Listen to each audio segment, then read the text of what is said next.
it's great to see you guys. Not in a virtual studio, but real life this time. We're getting a bit of rain, it's looking like, isn't it? That's going to be a bit of a leveller for the race, if it stays around, of course. I hope it does stay around. I'm looking forward to it. So, you weren't here last night when James was doing a rain dance. yeah. Oh, I yeah. went for the dry, I was doing the wet. Or were we here? No, it's all right. It's good. It was great, really good. Yeah, so dry practice and then wet race by the looks of it, so it should be interesting. James, tell us about this Austin 7 because it's stunning. First of all, what are we looking at here? Okay, that is an Austin 7 engine, a supercharged Austin 7 engine. It's a pigsty engine, so from Alex. Yep. So it runs about, I think it runs about 70 horsepower on a close ratio box. Yeah, a lot more power than the chassis probably needs, to be honest. But yeah, still really learning the car to a certain degree. But it's good.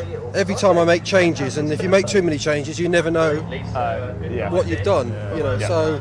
Yeah, it's. My question to you is how on earth do you get hold of these cars these days? Are they quite easy to find, or? No, you have to literally build the car. Right. And you can buy them. I mean, some of these, these cars here, anything from 5 years to 60 years old.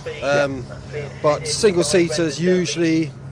They do come up occasionally for sale, but this is a 1936 chassis, 1935 rear axle, and an original copy of a works front axle. So it's all the engine's a 1930s engine, but all obviously being developed. Yeah.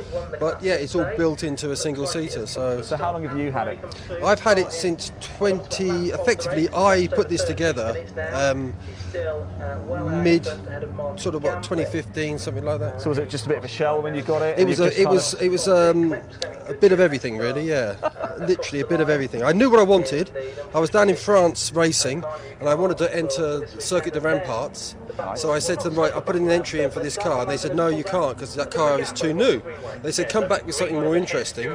So I went away and built this over a couple of years and came back with it and raced down there ever since. And I bet they opened you with open arms there, didn't they? It did, yes. Yeah. It usually, it's a nice, I don't know how I did it, but I built a good looking car, I think.